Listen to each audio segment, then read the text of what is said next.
안녕하십니까. 자, 이번 수업부터 하실 내용은 재무행정론입니다. 자, 여러분들 이제 정부가 행정 목표를 달성하기 위해서는 인적 자원이 필요하죠. 인적 자원에 대한 관리 활동이 인사행정론이죠. 자, 근데 또 뭐도 필요해요? 물적 자원, 재정 자원이 필요하죠. 돈. 이 재정 자원에 대한 관리 활동을 재무행정론이라고 표현할 수가 있어요. 자, 근데 이 재무행정은 재무행정의 99% 얘기가 전부 다 뭐냐 하면 정부가 사용하는 물적 자원은요, 정부 예산으로 반영이 돼요. 그래서 재무행정론을 달리 표현하면 예산론이라고 표현하기도 합니다. 그래서 재무행정의 대부분 얘기가 정부 예산 얘기예요. 자, 그래서 먼저 이제 예산이다 그러면 예산 한자로 좀 써볼게요. 예산은 뭐냐 하면 한자로 쓰면 이래요. 예측해가지고 뭐 한 거예요? 계산해 본 거예요.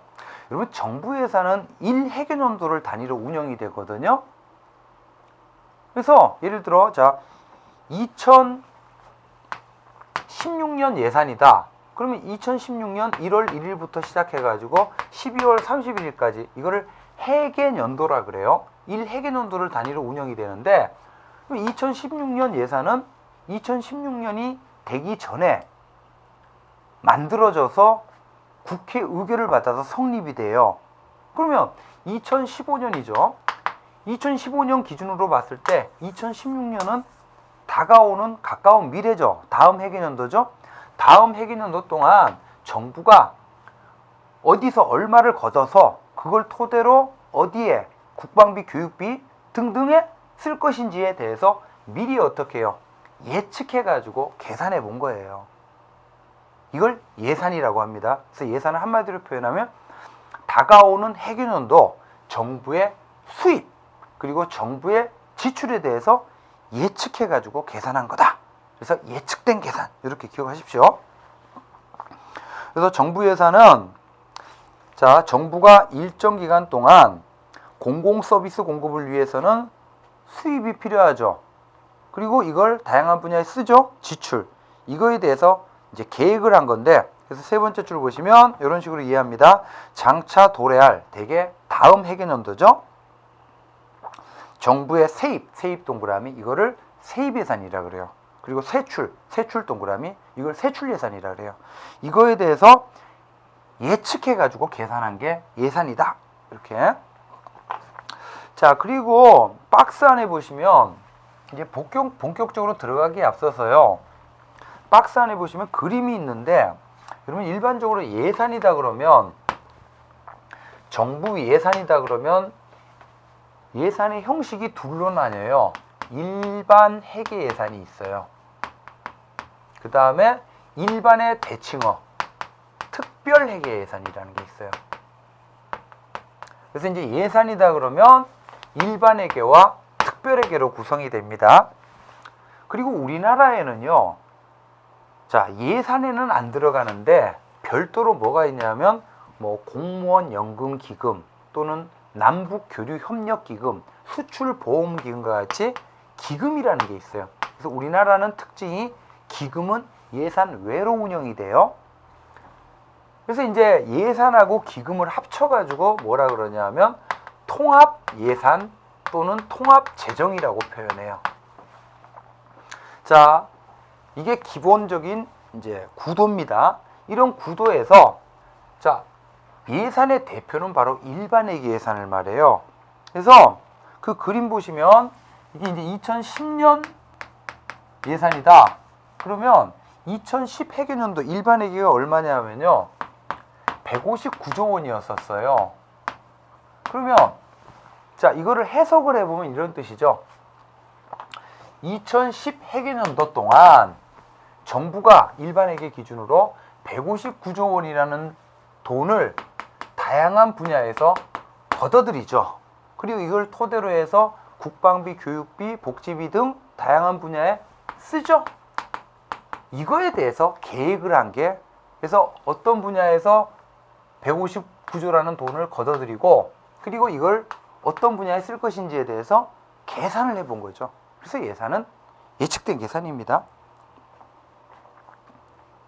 자, 그래서 일단 예산은 형식적으로 자, 일단 보세요. 형식적으로 구분해 보면 일반회계와 특별회계가 있고 기금이 있죠. 그래서 제1의 예산이다 그러면 일반회계를 말해요.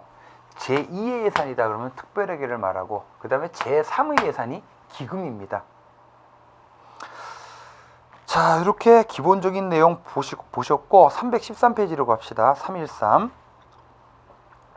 예산의 속성.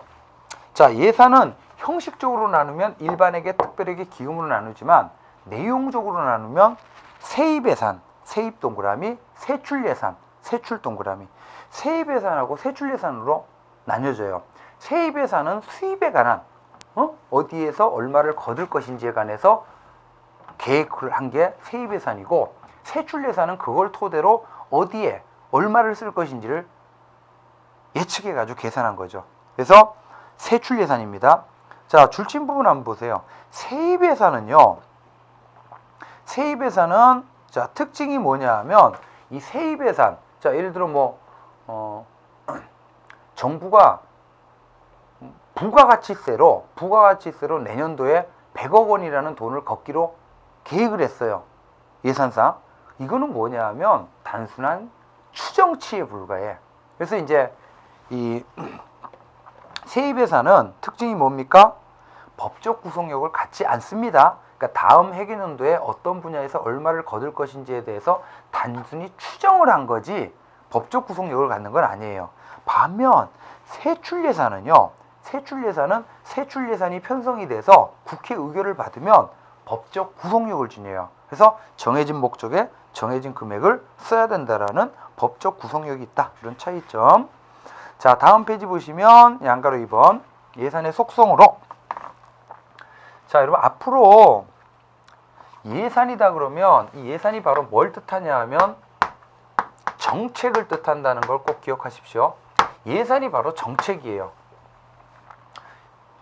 우리가 이제 흔히 예산이다 그러면 돈을 말하는데, 자, 돈을 어디다 씁니까? 정책에다 쓰는 거죠. 그래서 이제 예산을 결정했다는 얘기는 달리 표현하면 정책을 결정한 겁니다. 그러면 예산 자체가 정책이다 보니까, 그럼 우리 이미 했었어요. 예산이 정책이니까 정책을 결정했다는 얘기는 예산을 결정했다는 얘기죠. 정책 과정은 예산 과정이에요. 그리고 정책을 설명하는 대표적인 이론 두 가지가 있었죠. 합리 모형하고 점증 모형. 이게 바로 예산 결정 모형이에요. 그래서 자, 정책이 갖고 있는 두 가지 대표적인 속성. 첫 번째가 합리성이고 두 번째가 정치성이죠. 이 둘은 대립된다 그랬죠. 합리성과 정치성. 그러면 이 정책이 갖고 있는 이 두 가지 속성은요, 달리 표현하면 예산이 갖고 있는 두 가지 속성이기도 해요. 그래서 양가로 3번 보시면 예산 배분을 둘러싸고 경제원리 동그라미 하시고 정치원리 동그라미 하시고 그 사이에다가 vs 대립된다 이거야. 벌서스. 그래서 그러니까 여러분 어차피 재정자원은 한정돼 있죠. 한정된 재정자원을 어디에 써야 돼요? 목표 달성을 위한 최선의 수단에 써야 되겠죠. 그래서 합리성의 요구. 이게 바로 경제원리예요. 그래서 경제원리를 강조할 때 표에서 이론 보세요. 이론 바로 총체주의, 합리주의가 적용이 돼요. 그래서 이제 파레토 효율성을 실현하기 위해서 여러 가지 대안들을 비교 분석해서 목표 달성을 위한 최선의 대안을 찾고 그 대안에다가 한정된 재원을 배분해야 되겠죠. 하지만 현실적으로는 예산은 유한자원이죠. 유한자원들을 사회관계 세력들이, 예를 들어 한정된 재정자원을 농민들은 농업 예산에, 의사들은 의료 예산에 쓰여지도록 서로 지지고 볶고 싸우고 타협 조정을 해요. 이렇게 정치 원리가 나타나는데, 정치 원리를 강조할 때 이론은 바로 합리주의가 아니라 뭐가 됩니까? 점중주의가 되죠. 그래서 합리성의 논리를 강조할 때 여기 이제 총체주의, 정치성의 논리를 강조할 때 이때는 점중주의가 적용이 됩니다.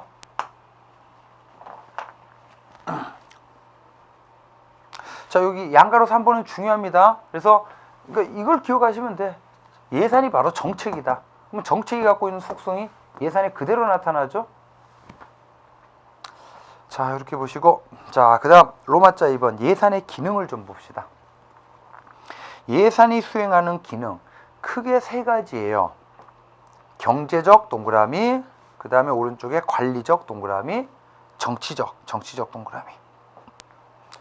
자, 예산이 수행하는 기능 크게 세 가지인데, 자, 먼저 경제적 기능은요. 경제적 기능은 두 번째 줄에 머스그레이브 네모치세요. 학자 이름 머스그레이브. 자, 머스그레이브라는 학자가 예산이 수행하는 크게 세 가지 경제적 기능이 있다는 거예요. 세 가지. 첫 번째가 자원 배분 줄 치시고, 두 번째 소득 재분배, 세 번째 경제 안정. 이건 꼭 기억하십시오. 머스그레이브. 자원 배분, 소득 재분배, 경제 안정. 자, 이건 이런 거죠. 여러분들 이제 국민 경제, 대한민국이라는 국민 경제가 있다. 그러면 거시경제학에서 국민 경제의 3대 주체가 있어요. 첫 번째가 가계, 두 번째가 기업, 세 번째가 정부예요. 지금 자, 국민 경제의 3대 주체 가운데 하나인 정부가 2010년도를 기준으로 159조 원이라는 돈을 민간으로부터 걷죠. 수입으로 해서 또 이 159조 원이라는 돈을 다양한 분야에 쓰죠. 이렇게 다시 2010년도를 기준으로 국민경제의 3대 주체 가운데 하나인 정부가 일반 회계를 기준으로 159조 원이라는 돈을 민간으로부터 걷어서 다양한 분야에 쓴단 말이에요. 이렇게 함으로써 대한민국이라는 국민경제에 엄청난 영향을 미쳐요. 이게 바로 세 가지라는 거예요. 자원배분, 소득재분배, 경제안정. 사회적으로 필요한 적재적소에 특히 공공재를 배분하죠. 그리고 세금 걷을 때 소득이 많은 사람들에게는 세금 많이 걷고 그걸 재원을 해서 복지비 지출하죠. 이렇게 해서 이제 소득을 재분배하고 그 다음에 경제 안정. 불황기에는 지출은 늘리고 수입은 줄여요. 그리고 호황기에는 어때요? 수입은 늘리고 지출을 줄여요. 이런 식으로 해서 경제를 안정화시키는 기능. 그래서 요거 자, 다시 이제 머스그레이브 기억하시고 세 가지 자원배분, 소득재분배, 경제안정 이런 식으로요. 자, 그 다음 이제 오른쪽 페이지 보시면 두 번째 기능이 관리예요. 관리. 그럼 관리, 우리 행정학 첫 시간에 했던 내용인데 관리는 뭡니까? 목표가 세워져 있고 정책이 결정되어 있으면 설정된 목표와 정책을 효율적으로 실현하는 활동이라 했죠. 실현. 그래서 효율적인 실현을 위해서 관리에서는 뭐가 이루어져요? Plan, Do, C가 이루어지죠. 이런 기능을 정부 예산이 수행한다는 얘기예요. 여러분, 자, 예산 자체가 아까 뭐라 그랬습니까? 1년 동안 사업 계획이죠. 그래서 예산을 수립했다는 것 자체가 계획을 수립한 거고 이거에 근거해서 추진하죠. 사업 집행하죠. 그리고 이제 계획 대비 얼마나 사업이 진행되고 있는지를 점검한단 말이야. 통제. 그래서 첫 번째 줄 예산이 행정 목표 달성을 위한 행정 관리의 수단, 이름하여 플랜 투 C의 수단이 되는 기능. 계속해서 예산에 기반해서 정부 사업을 운영함으로써 계획을 짤 수가 있고 효율적으로 관리 집행을 하고 이제 관리상의 책임성을 확보할 수가 있다는 얘기입니다. 자, 그 다음 세 번째 기능, 정치적 기능. 여러분, 정치적 기능은 크게 두 가지인데요. 첫 번째가 정치적 통제 기능, 재정민주주의 실현 기능. 자, 이런 겁니다. 여러분들, 재정민주주의라는 게, 재정이라는 게 뭐냐면 정부의 수입과 지출이거든요. 정부의 살림살이. 정부 재정의 궁극적인 주인은 누구라는 거예요? 국민이라는 거예요. 국민. 그래서 재정적인 측면에서 민주주의를 보는 거죠. 그래서 그 밑에 박스 보시면 이 재정민주주의는 크게 전통적인 의미가 있고 소극적인 의미가 있거든요. 자, 오늘날 우리가 하는 전통적인 민주주의는 대의제 민주주의죠. 대의제 민주주의. 그래서 정부의 모든 수익과 지출은, 정부 재정은 국민의 대표자로 구성된 의회, 입법부의 의결을 거쳐서 수익과 지출이 이루어져야 된다는 거죠. 이렇게 국민의 대표자로 구성된 입법부가, 의회가 예산을 갖고 행정부의 활동을 통제할 수 있다는 얘기예요. 그래서 정부의 모든 수익과 모든 지출은 의회의 의결을 거쳐서, 즉 의회의 의결을 거친 예산을 통해서 이제 수익과 지출이 이루어지고, 이렇게 함으로써 재정적인 차원의 민주주의를 실현할 수 있다. 이게 바로 전통적인 의미의 재정민주주의입니다. 근데 오늘날 현대적인 재정민주주의는요, 이 재정민주주의를 좀 넓게 이해를 해가지고 의회의 의결을 받아야도, 그러니까 정부 재정은 국민의 대표자인 입법부의 의결을 받아서 입법부의 감시와 통제를 받아서 이루어져야 되겠지만, 동시에 정부 재정의 궁극적인 주인인 국민, 이름하여 납세자죠. 납세자. 이들의 감시와 통제를 받아야 된다는 거예요. 그래서 요 의회, 자, 현대적인 의미의 재정민주주의는 동그라미 2번에 의회의 감시뿐만 아니라, 여기서부터 줄 치세요. 자, 궁극적인 납세자, 국민에게 재정 정보가 공개돼야 되고, 또 시민들이 어때요? 예를 들어 낭비적인 예산 지출을 감시하고 책임을 추궁하죠. 그래서 시민에 의한 예산 감시, 또 납세자 소송. 납세자 소송 줄쳐 두시고 거기다가 주민 소송이라고 써주세요. 이제 주민들이 납세자의 지위에서 유법 부당한 지출에 대해서 소송을 제기하는, 자, 요게 바로 이제 재정민주주의고요. 자, 본문 올라가시면 그 예산의 정치적 기능 두 번째, 윌다우스키, 동그라미에서 윌다우스키.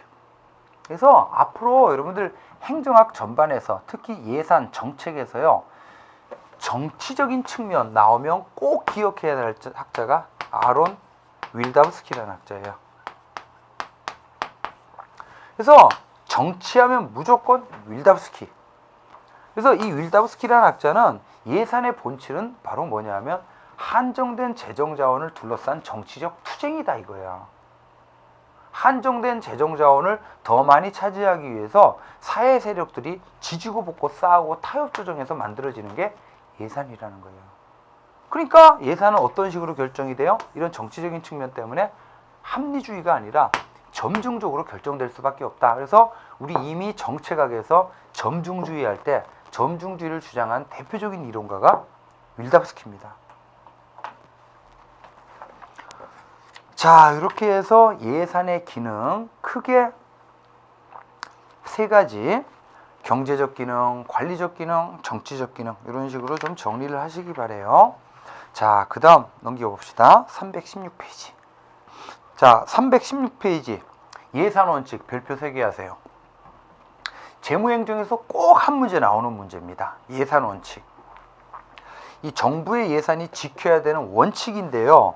자, 이 예산 원칙에서는 316페이지 전통적 예산 원칙, 전통적에다 동그라미 하세요.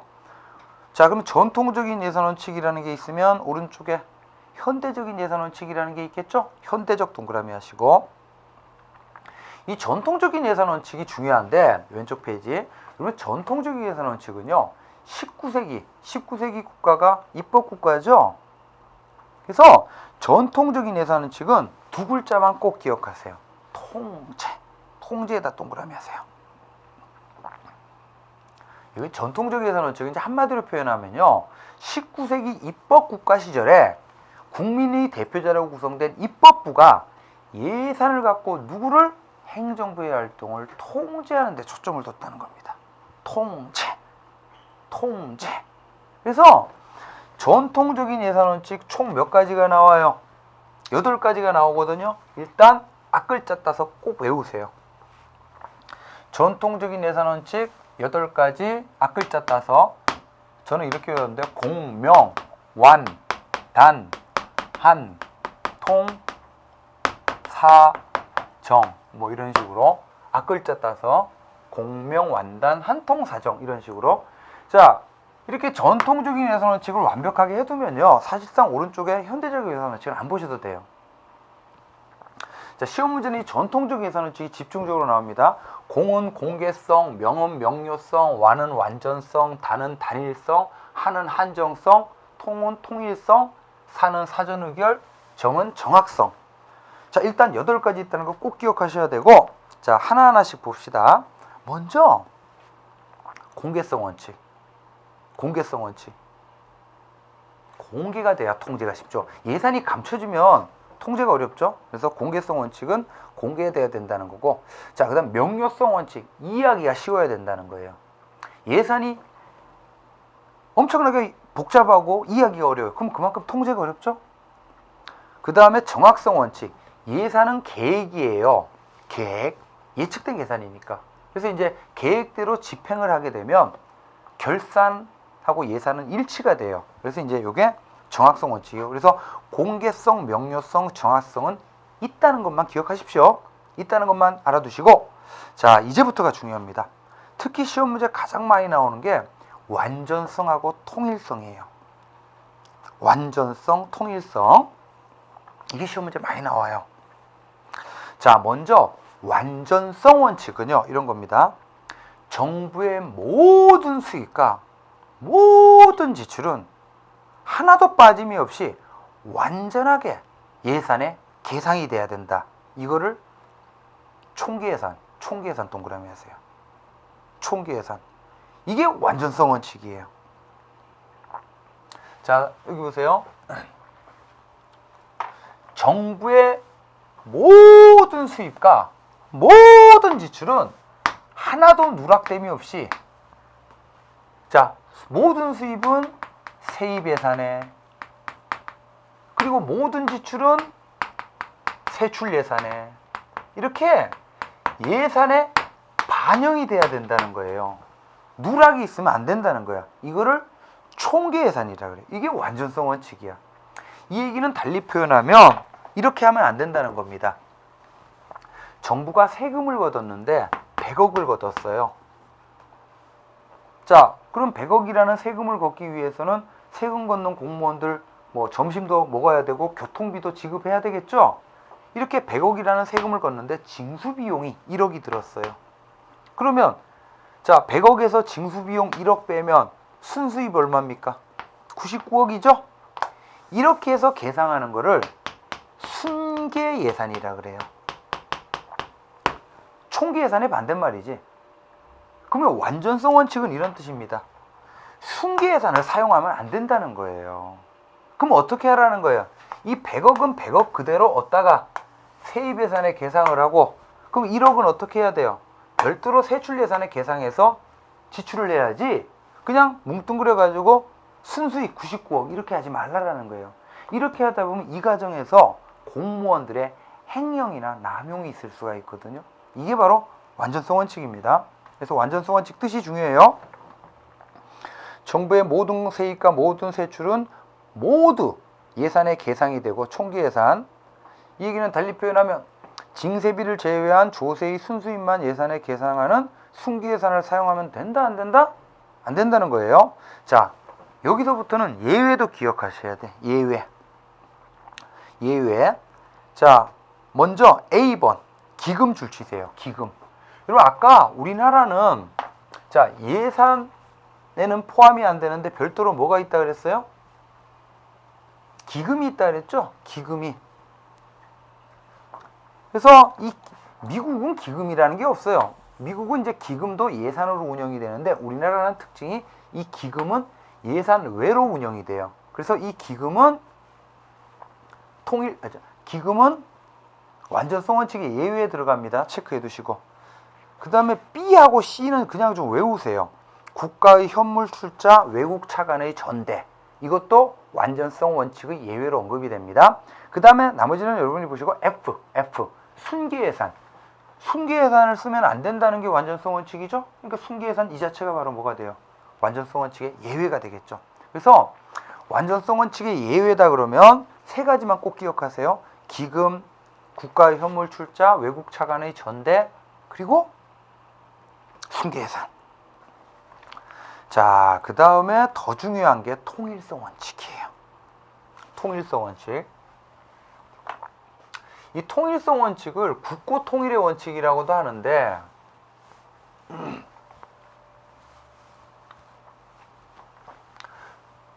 자, 통일성 원칙, 요거는 좀 보십시오. 여러분, 이제 여기 뭐가 있냐면 국고가 있어요. 국고.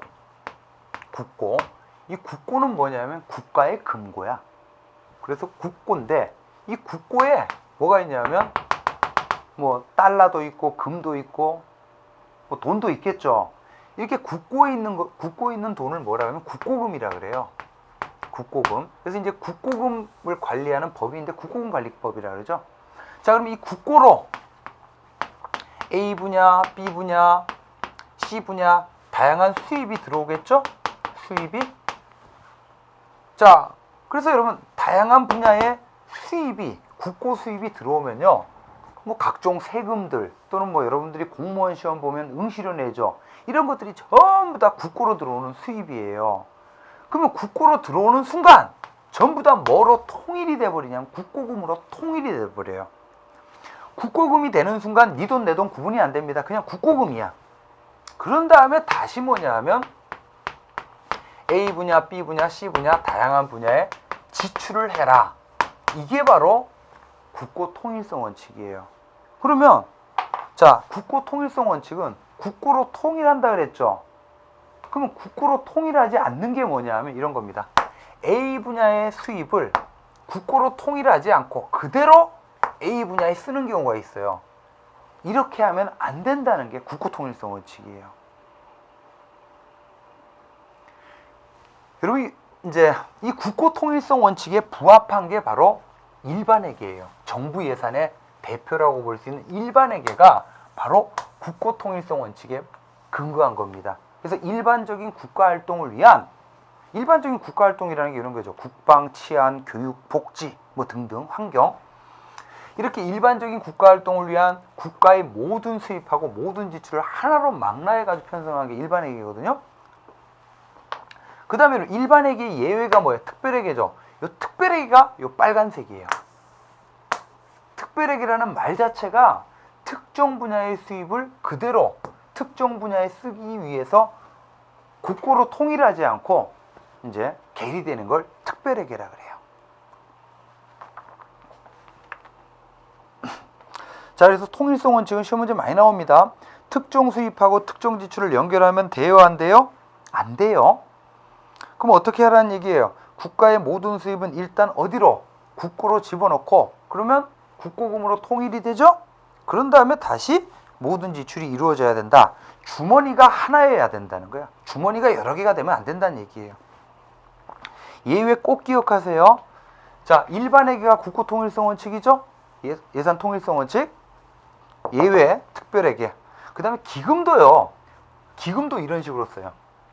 예를 들어 국민연금 기금이 있다. 그러면 여러분들이 매달마다 보험료를 내죠. 기금으로 쌓아놓고 있다가 나중에 여러분들이 정년퇴직하면 연금을 지급하지. 특정 분야의 수입이 그대로 특정 분야의 지출로 연결되어 있죠. 목적세 체크하시고, 목적세는 대표적인 게 그 옆에다가 교통세 써두세요. 밑에다가 연필로 교통세.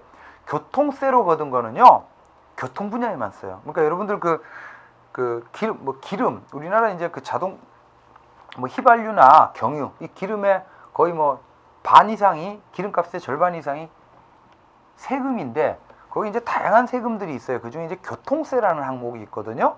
그 교통세로 거둔 거는 어디에 쓰냐면 교통 분야, 예를 들어 도로라든지 지하철이라든지 이런 분야에 씁니다. 얘도 뭐예요? 특정 분야의 수입이 특정 분야의 지출에 연결되어 있죠? 그래서 예외고, 나중에 수입 대체 경비라는 것도 나옵니다. 이것도 예외예요. 자, 그 다음 사전 의결 원칙. 사전 의결 원칙은 뜻 그대로 모든 정부의 수입과 지출은 사전에 누구의 의결? 국민의 대표자인 국회 의결을 거쳐라. 자, 예외 쭉 체크만 해두세요. 준예산, 공공기관 예산, 예비비 지출, 사고 2월, 전용, 긴급 재경 명령. 이거는 뒤에서 개별적으로 다 나옵니다. 이런 것들은 전부 다 국회 의결 없이 행정부가 실행하는 제도죠. 그 다음에 7번 한정성 원칙. 한정, 정해진 대로 쓰라는 거야. 정해진 대로. 이게 자, 예를 들자면 이런 겁니다. 여기 이제 자, 2015년 뭐 행정자치부 예산이다. 행자부 예산이다. 그럼 이렇게 자, 예산서를 들여다보면 내역이 정해져 있거든요. 인건비에 100억 원. 그 다음에 출장비에 뭐 10억 원. 이런 식으로 내역이 정해져 있어요. 그러면 이거 잠깐 보세요. 지금 인건비라는 목적에는 그러니까 다시 한정성 원칙이라는 게 이런 거예요. 정부 예산은 정해진 목적에 정해진 금액을 정해진 시기에 쓰라라는 거야. 그러면 지금 인건비에는 얼마만 쓰라고 정해져 있어요? 아, 미안합니다. 여기서부터 봅시다. 거꾸로. 자, 이 100억 원이라는 돈은 어디에 쓰라고 정해져 있습니까? 인건비라는 목적에 쓰라고 정해져 있죠. 이 100억을 출장비에 쓰면 돼요, 안 돼요? 안 되죠? 이번엔 거꾸로 인건비에는 얼마만 쓰라고 정해져 있어요? 100억만 쓰라고 정해져 있죠? 초과해서 쓰면 돼요, 안 돼요? 안 되죠. 그 다음 이거 언제 써야 돼요? 2015 회계년도 내에 써야 되죠. 이렇게 정해진 목적, 정해진 금액, 정해진 시기에 쓰라. 이게 한정이야. 이렇게 한정성 원칙을 부과하게 되면 예산을 운영하는 과정에 행정기관의 재량을 완전히 박탈하게 되는 거죠. 그래서 통제를 쉽게 합니다.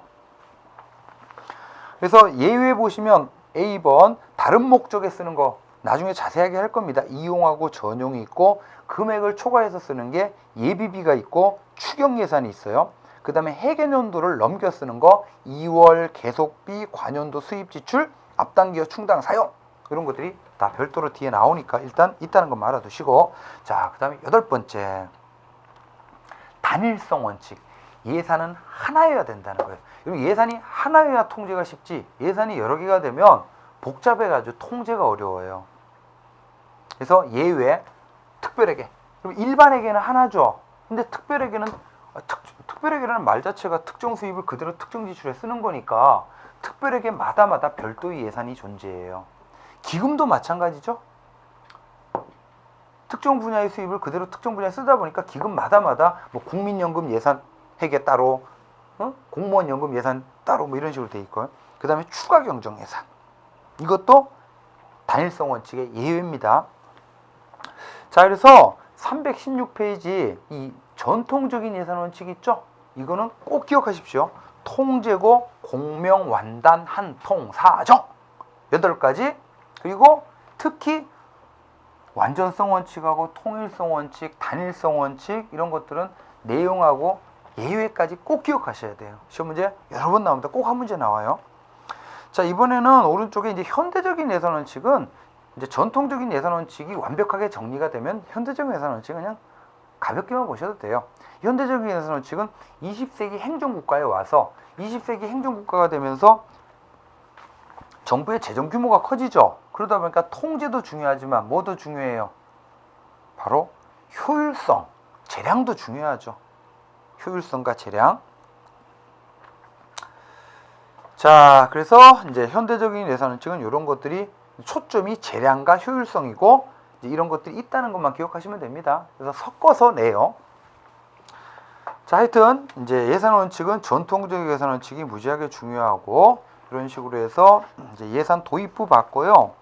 이제 다음 시간에 이제 이어서 317페이지 예산과 법률, 회계제도 뭐 이런 걸 보도록 하겠습니다. 자, 수고하셨습니다.